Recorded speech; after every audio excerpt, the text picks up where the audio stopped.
Welcome back to AM Northwest. All right, here we go. Our next guest says that if we're overweight, it's our fault.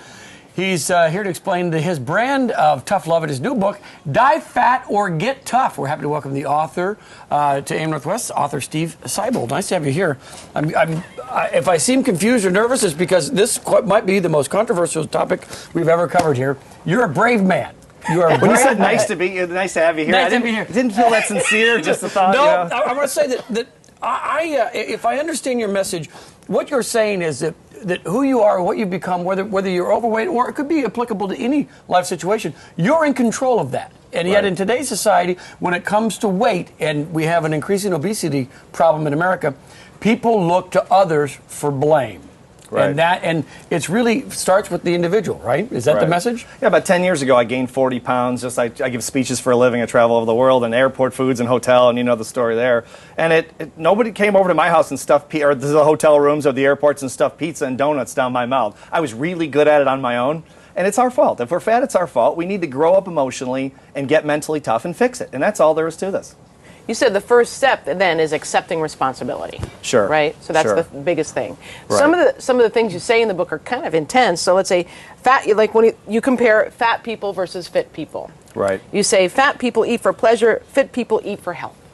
Yeah, for the book, I interviewed 500 fat people and 500 fit people, and what I found was I thought more like a fat person, which is the reason I got fat, of course. But I'd go to the meals with the fit people, breakfast, lunch, dinner, and they eat strategically. They order strategically from restaurants. You know, the salads and the salmon and all the good things. And the fat people are like me. They just say, hey, let's get the pizza. You want some chips on the side? Yeah, let's get it all. And of course, one's succeeding and one's failing, at least in this area. So that's no surprise. That's the fat and the fit thinking idea. Explain that a little bit more. Is it something you learn, a way you learn to think, or is it something that's innate in each person? No, I think it's something you learn. I think that the fit people really value fitness, they value health, they value energy and vitality, and I don't think fat people don't. I don't think they realize how many benefits, I didn't either, how many benefits you're missing by being overweight. There's so much energy, there's so much more vitality. I mean, you're going to be happier, make more money, feel better, obviously, sleep better.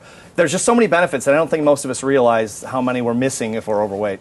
So when you interviewed fit people and fat people, I'm assuming, did you find that there was a victim mentality to the fat people? Sometimes.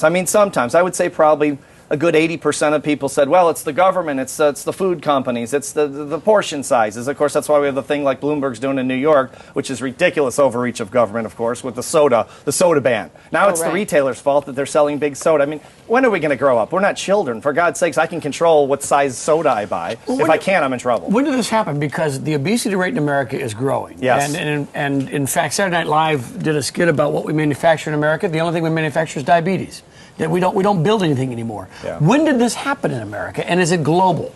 It's global, but we are the biggest failure in the world. American Samoa, with the exception of them, with the biggest country, obviously. Well, and that's the other point of it. Isn't some of weight gain and obesity, isn't that genetics? Are there some people who are just predispositioned not to be able to lose weight as easily as others? No, I was just doing shows in Hollywood earlier this week or last week, and some of those women especially are genetically gifted. They were born 82 pounds and they can eat everything they want. But besides people who are freakishly gifted, or they're puking it up. That's absolutely true. But these are minority of people. It's less than 1% in this category. For the rest of us, it's our fault. We're doing this to ourselves.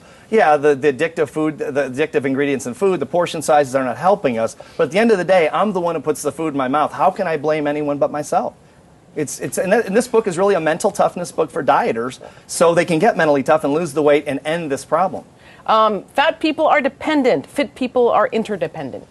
Yeah, I think that the fit people we interviewed were interdependent on one another in the context of they helped each other stick with their diet, stick with their exercise program, and they tend to associate, like the wealthy, like any extreme group, they tend to associate with people who think like they do, and they just get stronger and better, while the people who are losing, at least in this category, the fat people in this context, in this example, are hanging around the people who are getting fatter all the time. So again, the rich are getting richer, the poor are getting poorer. Doesn't matter if it's weight loss or money. So as you read through this, you can probably figure out pretty quickly if you're a fat thinker or a fit thinker. How do you change your thinking if you want to be a fit thinker? That's a great question. Number one is make a decision. Make a decision. You're going to do this. It's a linear process. In other words, if you do the work, you will get the result. Some people it's harder for. Some people it's easy, obviously. But you will get the result if you stick to a diet. There's no question about it. There's no other outside influence that will change that. It might take you longer. Genetically, if you're not as gifted as other people, but you will do it. So the decision is the number one step, and the second step is get the mental toughness to stick to the decision. What was the hardest thing for you in the first few steps that you took to lose the weight?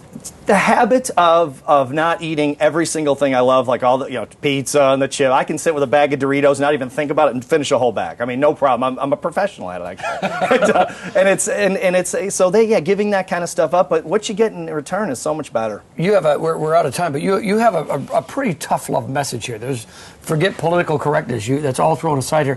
What kind of reaction are you getting from people? I'm sure you're getting email. I'm sure people are talking to you. What are you hearing? I've had death threats all over the world. I've had security in Europe. I've had security in Australia. All over. It wasn't me. Yeah, I appreciate that. You're the only one who has a threat to kill me. But you're looking at me like you might want to. So hold on. No, you just didn't hear it. But, exactly.